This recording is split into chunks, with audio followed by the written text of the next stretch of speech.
Bonjour ou bonsoir selon le lieu où vous vous trouvez. Je suis votre serviteur, le docteur Nogbu, content de commencer cette série d'enseignements sur le ministère des chantres. Et nous allons commencer par définir ce que c'est que le chantre. Mais avant de savoir ce que c'est que le chantre, pour mieux comprendre et cerner cette notion de chantre, nous allons commencer par annuler toutes les fausses conceptions de notre entendement. Nous procéderons par élimination, bien sûr, d'idées que nous avons soit reçues, soit conçues nous-mêmes, et que nous continuons de développer dans l'ignorance. D'abord, ce que un chantre n'est pas.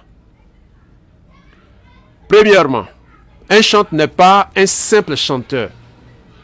Parce que un chanteur est celui qui forme avec sa voix une suite de sons variés selon les règles de la musique. Il fait alors une production de sons musicaux à l'aide de sa voix. Référez-vous à la définition de chant dans notre document intitulé Ministère des chantres restaurés. Il y a quelques définitions qui sont données là-bas dans cet ouvrage-là.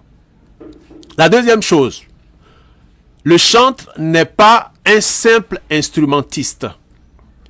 Parce qu'un instrumentiste est défini simplement comme une personne qui joue d'un instrument de musique.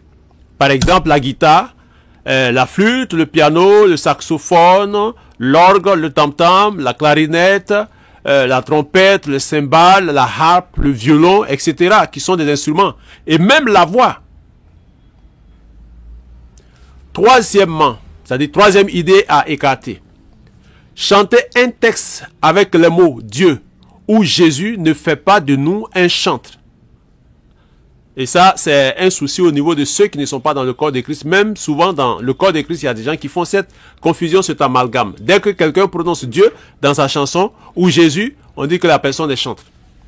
Il est important de rappeler ce fait, car c'est vraiment une mode aujourd'hui que plusieurs chanteurs qui juste mentionnent le nom de Dieu, Jésus, sans même avoir une connaissance et une rencontre personnelle avec Jésus, se déclarent ou sont déclarés chantres.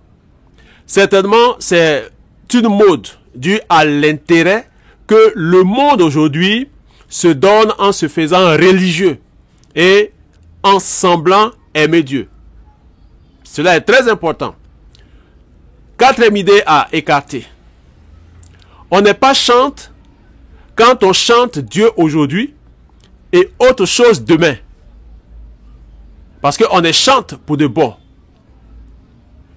Souvent pour des raisons écuméniques ou politiques, des artistes se sont joints à des communautés chrétiennes en scandant des cantiques spirituels. Certains même ont commencé à chanter à l'église et en même temps continuent de le faire dans le monde et sont vus comme des chantres, malheureusement. Ça, ce n'est pas des chantres. Cinquième idée à écarter. Citer le nom d'une personne quelconque dans sa chanson. Parce que citer le nom d'une personne quelconque dans son chant, son cantique ou autre production musicale ne fait pas de nous un chantre. Que cette personne dont le nom est cité et chanté soit une aide, c'est-à-dire le producteur de l'album, le soutien financier, cela ne nous donne pas une raison de la hisser au même niveau que Dieu. Lorsqu'on la chante, cela rappelle à ce qu'on appelle le griotisme ou bien griotique. Pour d'autres, or le chantre n'est pas un griot. Sixième idée à écarter. Le chantre ne devra pas chanter les honneurs des hommes. Un chantre, véritable chantre. Faire les honneurs, chanter les honneurs, ce qu'on appelle dans le jargon ivoirien la talakou. En langue urbaine ivoirienne, bien sûr, c'est chanter les honneurs. Donc, faire la talakou d'un pasteur, d'un député, d'une personnalité quelconque, d'un journaliste ou un animateur de programme télé, au fin de bénéficier d'espace promotionnel, ne fait pas de nous un chantre. Au contraire, ça disqualifie la personne qui agit ainsi. Autre idée encore à écarter. Jouer dans un groupe musical ne nous établit pas chantres. Beaucoup sont dans des groupes musicaux, mais en réalité, ce n'est pas des chantres. Parce que de nos jours, par manque de musiciens, certaines communautés font appel à des gomboïstes qui souvent n'ont rien à voir avec Dieu du point de vue de la foi et qui exécutent correctement des airs et mélodies de chants religieux. Ce ne sont pas des chantres pour autant, quelle que soit leur expertise musicale. L'idée suivante à écarter, c'est que le chantre n'a pas une ambition de star. Ce qu'on appelle la starmania ou quoi. Hein? Le chantre n'a pas une ambition de star, mais plutôt de recherche de la manifestation des différentes dimensions du ministère des chantres. Donc, lui, il recherche à manifester les différentes dimensions du ministère des chantres. Ce que nous verrons plus tard, nous allons voir les différentes dimensions du ministère des chantres. C'est un point très important dans notre série d'études. Le faire, c'est-à-dire avoir pour ambition de devenir star, quand tu le fais, c'est vouloir voler la vedette au Seigneur, qui est digne d'être glorifié.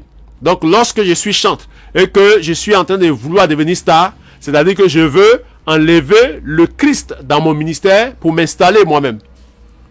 Nous comprendrons mieux cette partie lorsque nous parlerons de ce qui doit motiver le chantre, à savoir son objectif et sa mission, voire les missions du chantre.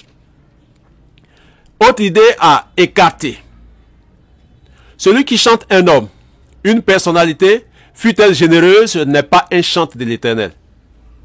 C'est une confusion aujourd'hui que des personnes qui font leur preuve dans le corps de Christ se mettent à chanter les louanges des hommes afin de se faire une opinion nationale ou internationale. Dans certains pays, ceci s'amplifie lorsque nous sommes dans les périodes de campagne électorale. C'est le cas de beaucoup de chrétiens africains notamment. Une autre idée encore qu'il faut écarter, c'est que le chantre n'est surtout pas un animateur de galerie ou un ambianceur dans le style populaire de certains milieux artistiques. La dernière idée qu'il faut écarter, selon ce que nous sommes en train de faire, c'est vrai qu'il y a encore beaucoup d'autres idées qu'il faut écarter. Mais dans notre enseignement ici, selon le chronogramme, la dernière idée, c'est que le chantre n'est pas celui qui chante la beauté, la grandeur, l'orgueil, la misère ou la renommée humaine. Un chantre ne fait pas ça. Ce n'est pas les thèmes de composition de ces chansons. Nous avons connu ici et ailleurs de grandes renommées dans le domaine de la musique qui ont chanté pour l'argent, pour le sexe, la bravoure, la misère et la mort. Ce n'est pas du tout la mission du chantre de l'Éternel. Alors ici, avant de continuer sur le point suivant, il faut retenir que ceci n'est pas la liste exhaustive des fausses conceptions sur le ministère des chantres. Nous venons donc d'éliminer quelques idées qu'on a pu se faire lorsqu'on parle de chantre. Nous aborderons maintenant la vraie question. Qu'est-ce que le chantre? Comment le reconnaître? Et quelles sont ses missions? Après avoir écarté ces idées qui ne sont pas dans la description et la définition du ministère de chantre ou du chantre lui-même.